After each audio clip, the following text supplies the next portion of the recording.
Hello everyone and welcome to this week's behind the scenes devlog video, and this week I'm going to be finishing off the grass species and starting work on the sheep species.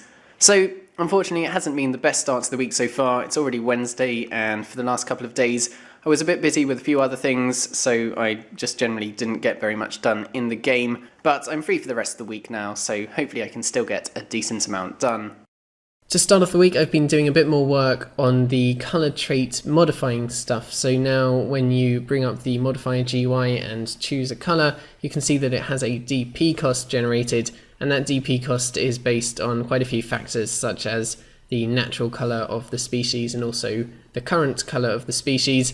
And you can now close the color selector GUI by clicking the cross or just by clicking anywhere else.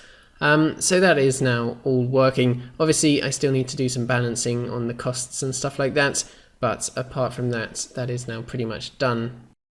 Just made a quick change to the growing component, so the displayed growth percentage now increases continuously instead of just changing every time that the entity switches between model stages. Next up today, I'm going to be working on a size trait for entities, which means that entities will now pass on their size to their offspring, and that will allow you to selectively breed different sizes of plants and animals. Obviously, I don't really want you to have massive bits of grass like this, but it's a work in progress.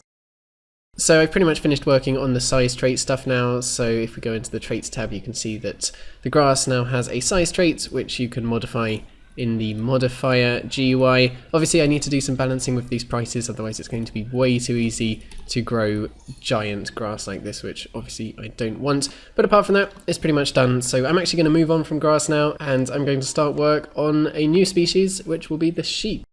Just finishing up for the morning now, and I've been updating the sheep model, getting it ready to add back into the game, and I've also created a new baby sheep model, which you'll be seeing in the game soon. And I've also been going through my program which creates the entity files and just updating that. It is 20 past 8 in the evening now, and I didn't get a whole load done this afternoon, which was a bit of a shame, but I have managed to add the sheep back into the game in some sense. Obviously they're not moving around at the moment, but I have now implemented a slightly more dynamic growing mechanic. So as you can see, instead of just switching straight between the baby and the adult sheep models, the baby model is actually scaled up slowly first, so that when it switches, it better matches the size of the adult model, making the switch a lot less obvious. Good morning everyone, it is 7:30 on a very lovely Thursday morning, and today I'm hopefully going to be a little bit more productive and start work on the sheep AI. It is coming up to lunchtime, and this morning I've just been doing a bit more work on the growing mechanic that I was working on yesterday. So first up I was making sure that this growth percentage is still calculated correctly because it wasn't being, and I've also now got it so that it now automatically calculates how much a model needs to scale up before it can switch to the next model stage, just to make sure that there's no obvious change in size when it switches between models. Just having a bit of lunch on the balcony because it's a lovely day today, and again not the most productive morning, which is a bit annoying, but hopefully I can make up a bit of ground this afternoon.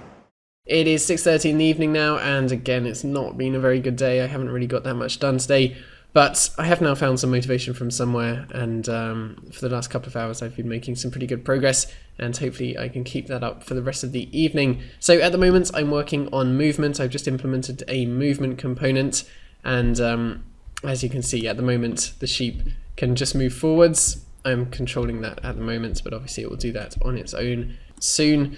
And yeah, I've still got lots to do with the movement, but this is a good start, I guess.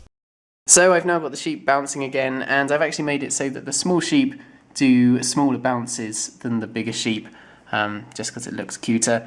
And at the moment I'm still controlling the sheep with the keyboard, but I'm just about to implement an AI component, which of course will control their movement.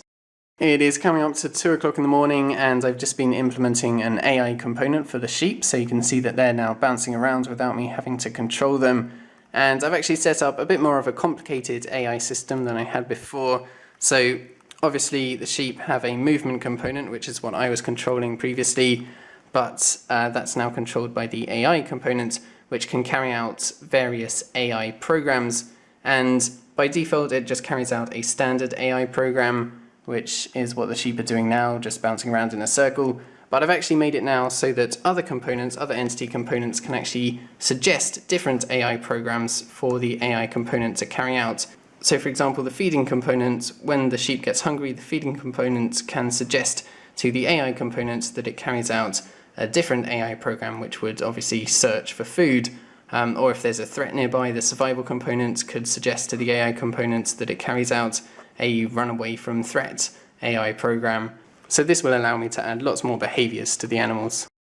To finish off the day, I've just created a specific baby sheep AI, so you can see that the baby sheep now follows around its parent wherever it goes, and when it catches up with the parent, it then stops for a bit and it would then play around.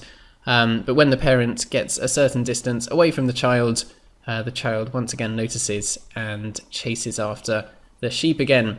So obviously this is just the very bare bones of the sheep AI. I'm going to be expanding on this a lot more in the next week, but hopefully this gives you some idea of what the sheep behavior is going to be like. But yeah, that's going to be it for today. It's now 3:30 in the morning, so I'm going to get to bed now.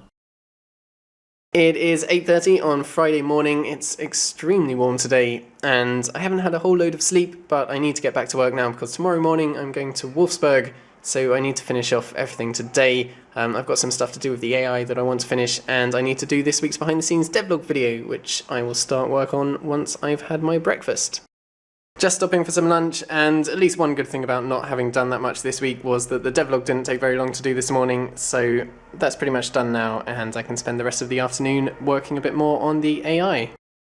So this afternoon I've been doing a bit more work on the sheep's AI, and I have very roughly implemented a very simple feeding mechanic, so the sheep will now actually eat grass. So to do this I created a feeding component, and then whenever the sheep gets hungry, the feeding component tells the AI component to stop doing the usual wandering AI and instead to carry out the searching for grass AI, which searches for grass, moves the sheep to that grass and then eats it. This also works for the baby sheep as well, so whenever they're hungry they'll go and find some grass, and then after they've eaten the grass they'll run back to their parent. So yeah, it's all working pretty nicely. Obviously this is just the very basic feeding system. I'm going to expand on this a whole load next week, but you get the basic idea here. And obviously I've still got a lot of balancing to do because the sheep will actually just eat all of the grass in the area if you leave them to it. So that is going to be it for this week. Next week I'm probably just going to be doing a lot of similar stuff to what I was doing in the last couple of days, so I'm going to be expanding the AI system quite a bit and also the feeding system, and I'm also going to be getting everything ready for this month's Patreon release, which will be at the end of next week. But yeah, thank you guys very much for watching this video. Do subscribe if you haven't already. Have a fantastic week, and I will see you all next time.